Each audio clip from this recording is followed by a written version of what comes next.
네, 지수는 오늘 크게 변동성이 없습니다. 코스피, 코스닥 모두 1포인트 소폭의 상승세만을 유지해가고 있습니다. 스몰캡 관심주 시간입니다. 눈여겨볼 만한 중소형주 집중 분석합니다. 김정수 한국투자증권 기업분석부 수석연구원 오셨습니다. 어서 오세요. 네, 안녕하세요. 네, 오늘 어떤 기업 소개하실 겁니까? 예, 오늘은 대양전기공업 관련해서 추천을 드리도록 하겠습니다. 예, 어떤 회사죠? 예, 그 기업 개요에 대해서 간단하게 말씀을 드리면요. 대양전기공업은 1977년에 설립된 선박력 조명기구 전문 회사입니다. 그래서 지금 해양 플랜트 조명으로 사업 영역을 확장하고 있는 상황이고요. 추가로 군함용 통신 시스템 및 배전반을 생산하고 있고, 그 자동차용 센서를 신사업으로 지금 시작을 하고 있습니다. 그래서 2011년 7월에 코스닥에 상장이 되었고요. 그 27일 기준으로 시가총액이 1,200억 수준이고요. 거래대금이 한 3억 정도 되는 회사라고 말씀을 드릴 수가 있을 것 같습니다. 그래서 기업 개요를 또 좀 자세하게 말씀을 드리면요. 예. 그 세 가지 정도 사업부가 있습니다. 그래서 선박 조명 등을 하는 사업부가 메이저 사업부라고 생각을 하시면 될 것 같고요. 그리고 신사업으로 하고 있는 해양 플랜트 등, 그리고 캐시카우의 역할을 하고 있는 전자 시스템 배전반 사업부, 이렇게 세 가지 정도로 볼 수가 있습니다. 선박 조명 등 같은 경우에는 동사가 그 선도 기업으로서 35년간 오랜 업력을 바탕으로 경쟁 우위를 확립을 했습니다. 그래서 경쟁사 같은 경우에는 극동일레콤 등의 소규모 비상장사가 있고요. 시장 점유율 같은 경우에는 60% 이상을 차지하고 있습니다. 그래서 현대중공업 및 대우조선해양 등 국내 메이저 조선사로 납품을 하고 있는 상황입니다. 그리고 추가적으로 말씀드리고 싶은 건 해양 플랜트 쪽인데요. 그 해양 플랜트 수주가 조선 쪽에 국내 업체들이 위주로 많이 늘어나고 있는데요. 그거 관련해서 현재 그 해양 플랜트 관련해서는 점유율이 20% 정도 수준입니다. 아직까지는 그 유럽의 업체들이 시장에 메이저를 점유하고 있지만 이 점유율 자체가 앞으로 계속 상승될 것으로 보고 있습니다. 그리고 마지막으로 전자 시스템 배전반 같은 경우에는 그 방산용 전자 시스템을 말씀드리는 건데요. 그 국산화 의지로 그 국방부와 같이 개발을 했고요. 2015년까지 독점적으로 납품할 예정입니다. 그렇기 때문에 안정적인 매출이 예상이 된다, 이렇게 말씀을 드릴 수 있을 것 같습니다. 네. 좀 독특한 회사죠. 선박용 조명을 오랫동안 해왔고요. 해양 플랜트도 그러니까 해양 플랜트 구조물이 아니라 해양 플랜트에 들어가는 주요 조명 같은 네, 맞습니다. 조명 등입니다. 예. 자, 이 사업 영역이 일반인들에게 생소하고요. 또 어떻게 보면 좀 특화된 사업이기 때문에 향후 전망이 어떤지 궁금합니다.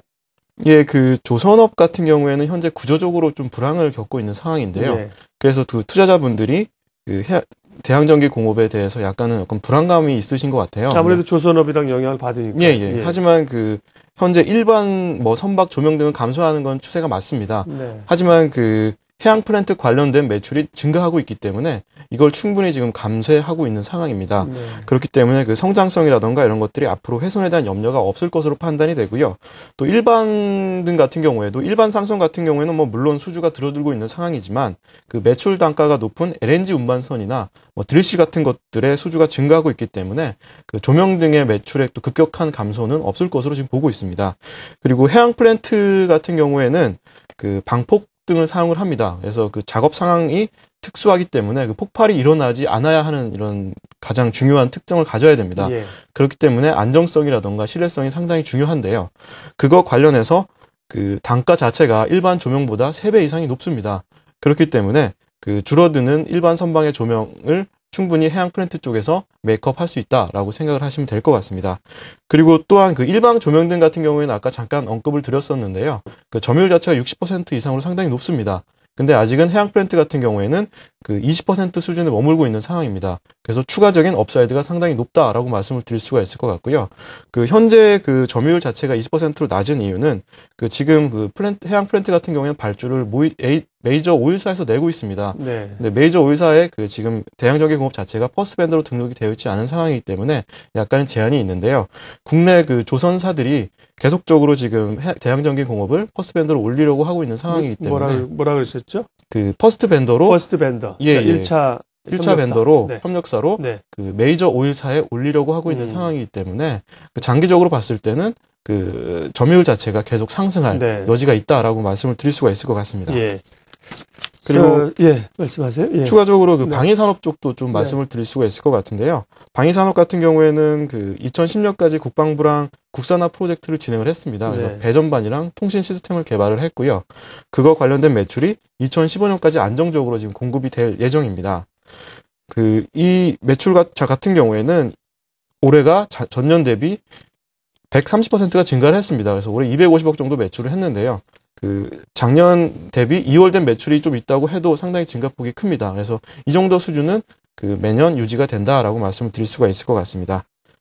네. 그 뭐 선박 조명이나 해양 플랜트 조명 같은 경우는 이제 워낙 이 회사에 대해서 좀 알고 있는 건데 자동차용 센서는 보면 이제 선박용 이 조명하고는 좀 분야가 다르단 말이죠. 예, 맞습니다. 어떻게 진출을 해서 자리를 잡아가고 있나요? 그 자동차용 센서 같은 경우에는 기존의 그 대양전기 공업 자체가 네. 선박용 압력 센서를 진행을 했었습니다. 네. 근데 마진이라던가 뭐 시장성이라던가 이런 것 때문에 지금은 하고 있지 않은 상황인데요. 네. 그런 기술을 가지고 있기 때문에 자동차 쪽에 압력 센서를 지금 진출한 상황이고요. 아직까지는 뭐 구체적인 매출이나 이런 건 없는 상황이지만 네. 그 가시성이 상당히 높다고 생각이 됩니다. 그 이유는 지금 그 국내 자동차 시장에서 압력 센서 시장 자체가 2천억에서 3천억으로 추정이 됩니다. 근데 이것이 전량 독일에서 수입을 하고 있습니다. 그렇기 때문에 그 국산 완성차 입장에서는 그 국산화 의지가 상당히 강하고요. 예. 그렇기 때문에 그 대양전기 공업이랑 상당히 타이트하게 지금 협력을 하고 있는 상황입니다. 예. 그래서 이 자동차 압력 센서를 좀 자세하게 말씀을 드리면은 그 ESC와 TPMS를 주력으로 지금 시장을 생각하고 있는데요. ESC 같은 경우에는 그 자세를 잡아주는 그 센서입니다. 그리고 네. TPMS 같은 경우에는 그 타이어 공기압을 체크하는 센서이기 때문에 그 현재 그 선진국 위주로 그 옵션에서 네. 기본 장착을 되는 이런 추세이기 때문에 이쪽에 대한 상당히 업사이드도 있다라고 말씀을 드릴 수 있을 것 같습니다. 이제 고가 차량에 이제 들어가는 그런 그 장치들입니다. 예. 시간이 오늘 많지가 않아서 간략하게만 실적하고 주가 간략하게만 봐주십시오. 예, 내년 기준으로 매출을 말씀드리면은 1,300억 정도 되고요. 영업이익은 160억, 당기순이익은 140억 정도 예상을 합니다. 그래서 네. 내년 밸류에이션 기준으로는 8.8배 수준이고요. 이 정도 같은 경우에는 타 조선기계 업체와 비교해 봤을 때 절대적인 저평가 수준은 아니지만 어느 정도 밸류에이션 메리트가 있다고 판단이 되고요. 향후 그 장기적으로는 계속 우상향하는 주가 추세를 예상할 수 있다라고 말씀드릴 수 있을 것 같습니다. 네, 스몰캡 관심주 오늘 대양전기공업에 대해서 살펴봤습니다. 한국투자증권 김정수 수석연구원이었습니다. 고맙습니다. 네, 감사합니다.